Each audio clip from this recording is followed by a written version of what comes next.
नमस्कार। GS 360 में आपका स्वागत है। मित्रों, आज हम लोग जो है science previous year question SSC GD MTS railway में जो संबंधित पूछे गए प्रश्न हैं, इसके संबंध में प्रश्न डिस्कस करेंगे। इससे आपको ये बेनिफिट हो जाएगा कि जो हाल ही में अब जो रेलवे ग्रुप डी का एग्ज़ाम आयोजित की जाने वाली है, आप जो उसमें बेहतर तरीके से परफॉर्म कर पाएंगे। आप चीज़ों को समझ पाएंगे किस प्रकार से आपको प्रश्नों को अटैम्प्ट करना है। और यदि आप चैनल में नए हैं तो चैनल को जो है सब्सक्राइब करिए, अपने मित्रों के साथ शेयर जरूर करिए। चलिए स्टार्ट करते हैं पहला क्वेश्चन से।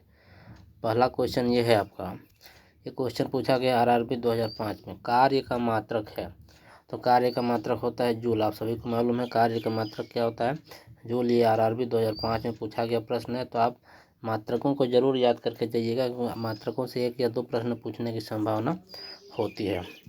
Next question number 2। Question number 2 में पूछा जा रहा है प्रकाश वर्ष इकाई है। प्रकाश वर्ष इकाई है किसकी? ऑप्शन है प्रकाश तीव्रता की, दूरी की, समय की, द्रव्यमान की। तो प्रकाश वर्ष की इकाई होती है दूरी की। ऑप्शन नंबर 2 आपका करेक्ट आंसर हो जाएगा। ये क्वेश्चन का आपका पूछा गया है। देखिए, ये प्रश्न आपका MPSC 2009, JPSC 2013 और SSC 2014 में पूछा गया है। 3 एग्जाम में तो ये प्रश्न आपका इम्पोर्टेंट है, तो इसको आप जरा खास तौर से याद रखेंगे। प्रकाश वर्ष इकाई है दूरी की। Next question number 3। Question number 3 में पूछा जा रहा है पार्सेक इकाई है। पार्सेक किसकी इकाई है, आपसे प्रश्न पूछा जा रहा है। तो पार्सेक इकाई है दूरी की। पार्सेक किसकी इकाई होती है? दूरी की। ये UPPCS 1997 में पूछा गया। ये सभी वे प्रश्न हैं साइंस से संबंधित जो कोई ना कोई विभिन्न परीक्षाओं में भारत साइंस से संबंधित पूछे गए प्रश्न, और ये सभी प्रश्न जो है फिजिक्स से संबंधित है। इस बात को भी आप जरा ध्यान रखेंगे। नेक्स्ट क्वेश्चन है क्वेश्चन नंबर 4। क्वेश्चन नंबर 4 है आपका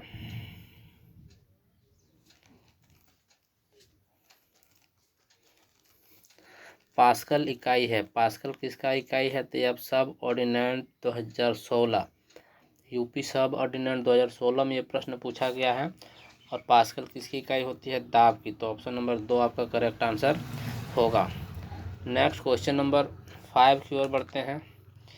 कैंडिला, कैंडिला मात्रक है। कैंडिला मात्रक है, RRB 2004 में पूछा गया। कैंडिला मात्रक होता है ज्योति तीव्रता का। किसका मात्रक होता है? ज्योति तीव्रता का। ऑप्शन नंबर 2 आपका करेक्ट आंसर हो जाएगा। नेक्स्ट क्वेश्चन है क्वेश्चन नंबर 6। यंग्स प्रत्यास्थता गुणांक का SI मात्रक क्या होता है? ये RRB 2005 में पूछा गया। इससे पहले वाला प्रश्न RRB 2004 में पूछा गया, तो इनको भी अब जरा खास तौर से ध्यान रखेंगे। यंग प्रत्यास्थता गुणांक का SI मात्रक क्या है? ऑप्शन पढ़ते हैं। डाइन प्रति सेंटीमीटर, न्यूटन प्रति मीटर, न्यूटन प्रति मीटर स्क्वायर, मीटर स्क्वायर प्रति सेकंड। तो इसका करेक्ट आंसर हो जाएगा newton metre square. Newton metre square option number C या 3 आपका करेक्ट आंसर हो जाएगा, न्यूटन मीटर स्क्वायर। उसके बाद अगला क्वेश्चन पूछा जा रहा है क्वेश्चन नंबर आपका 7 में। निम्न युग में से 3 भौतिक राशियों के समान विमीय सूत्र नहीं है।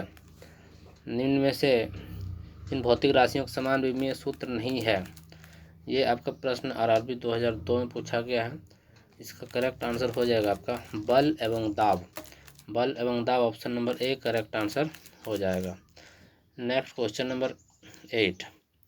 क्वेश्चन नंबर 8 में पूछा जा रहा है निम्न में अदिश राशि है। निम्न में अदिश राशि है ऑप्शन, इसमें RRB 2002 में ये वाला पूछा गया है। तो निम्न में अदिश राशि है, ऊर्जा आपका क्या है? अदिश राशि है। Next question number 9।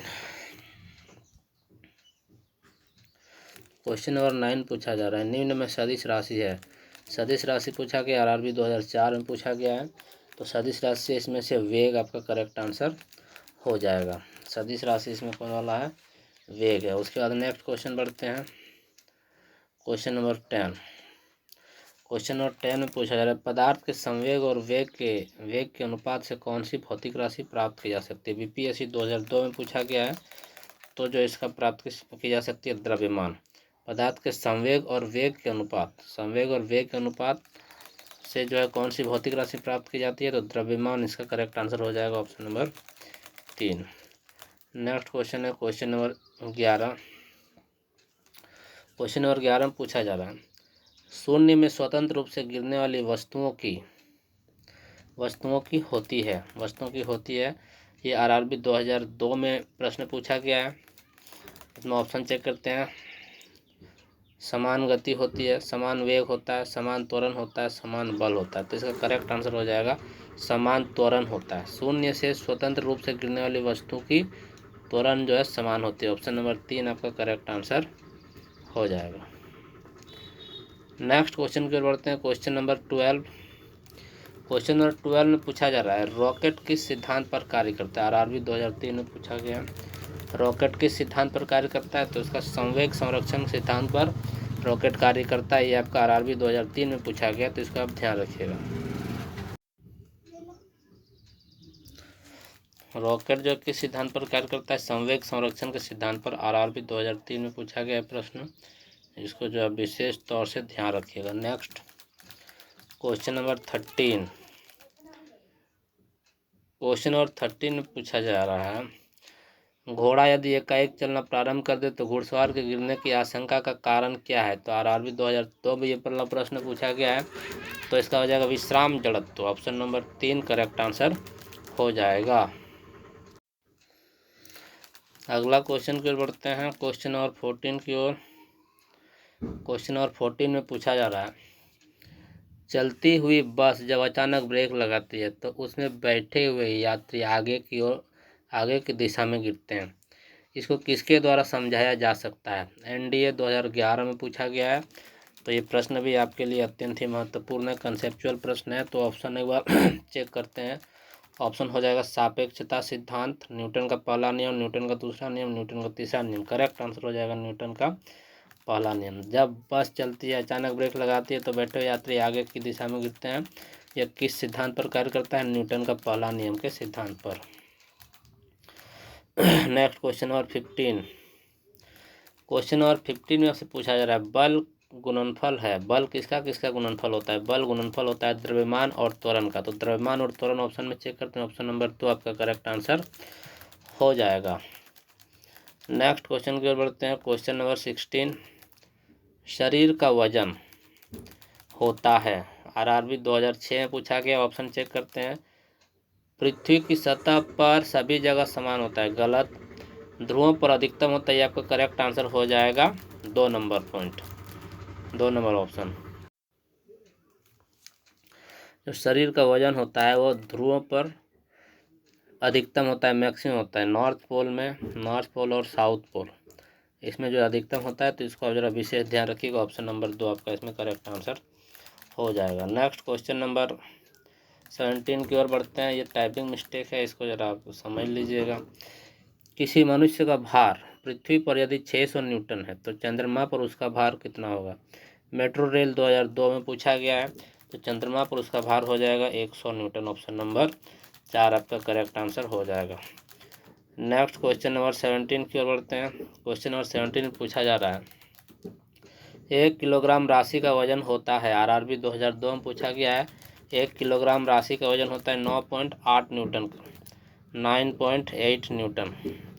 तो इसको अब याद रखना पड़ेगा। 1 किलोग्राम राशि का वजन होता है, आरआरबी 2002 में पूछा गया 9.8 न्यूटन। उसके बाद next question number 18। Question number 18 में पूछा जा रहा है जड़त्व आघूर्ण और कोणीय त्वरण का गुणनफल होता है। ये आरआरबी 2002 में पूछा गया है।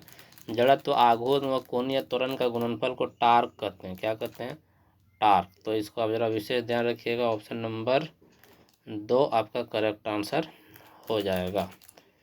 नेक्स्ट क्वेश्चन नंबर 19 की ओर बढ़ते हैं। क्वेश्चन नंबर 19 में पूछा जा रहा है क्वेश्चन नंबर 19 में पूछा जा रहा है जल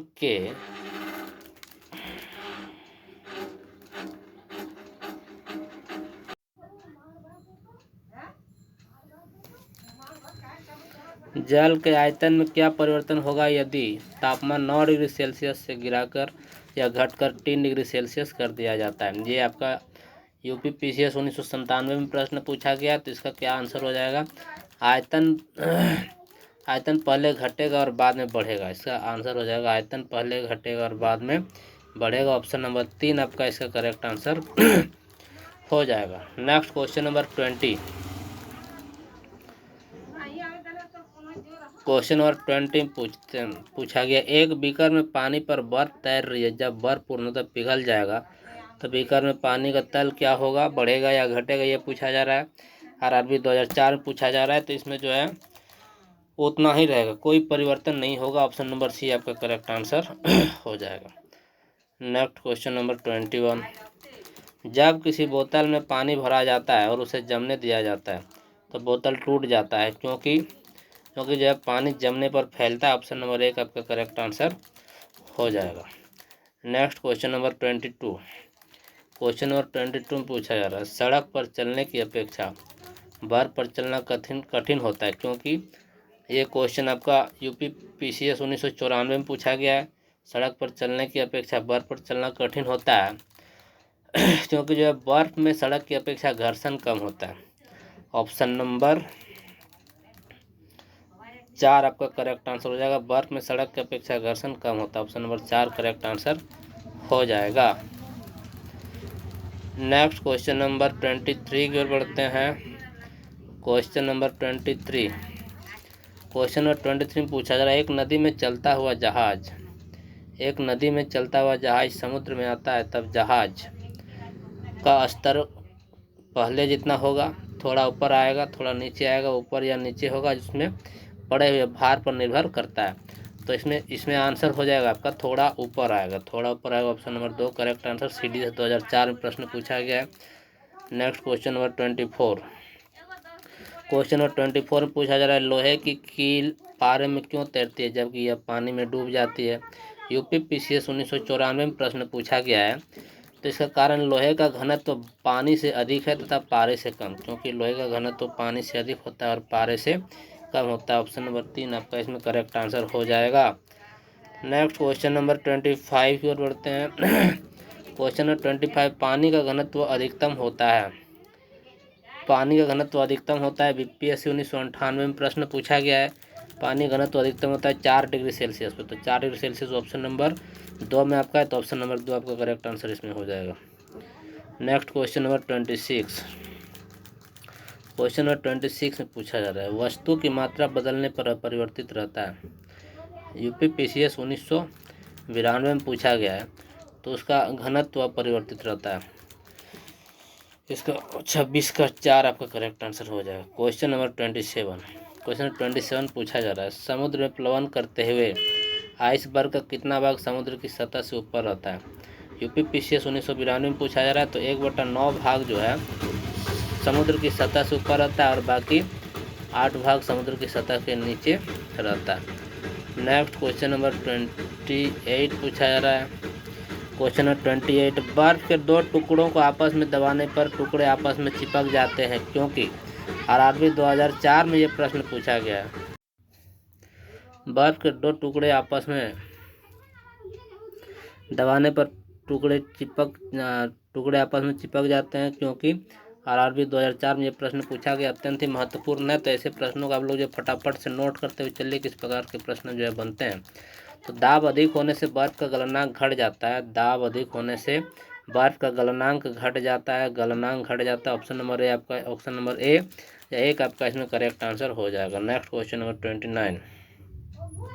क्वेश्चन नंबर 29 पूछा जा रहा है, हवाई जहाज से यात्रा करते समय कलम से स्याही निकलने लगती है, क्योंकि UPPCS 1992 में ये प्रश्न पूछा गया है। जब हवाई जहाज से आप यात्रा करते हैं तो कलम से जो है स्याही बाहर निकलने लगती है, क्योंकि वायुदाब में कमी के कारण, क्योंकि ऊपर जाने से वायुदाब में कमी आ जाती है। ऑप्शन नंबर 1 आपका करेक्ट आंसर हो जाएगा। नेक्स्ट क्वेश्चन नंबर 30 की ओर बढ़ते हैं। क्वेश्चन नंबर 30 में पूछा जा रहा है, निम्नलिखित में से किसमें गतिज ऊर्जा नहीं है। निम्नलिखित में से किसमें गतिज ऊर्जा नहीं है, तो गतिज ऊर्जा निम्नलिखित में से जो है खींचा हुआ धनुष में नहीं है, क्योंकि धनुष को खड़े खड़े इसमें जो है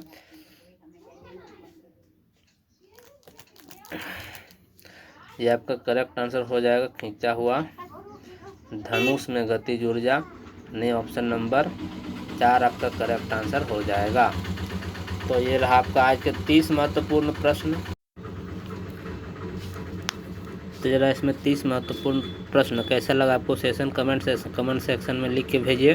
और इस प्रकार के नए वीडियो के लिए आप जो कमेंट करके भेज सकते हैं आप हमें, और हमारे साथ जुड़े रहने के लिए लगातार हमारे चैनल को आप जो हमारे चैनल को सब्सक्राइब करिए और अपने मित्रों में शेयर करिए। इससे संबंधित PDF पाने के लिए हमारे टेलीग्राम चैनल में विजिट करिए। धन्यवाद।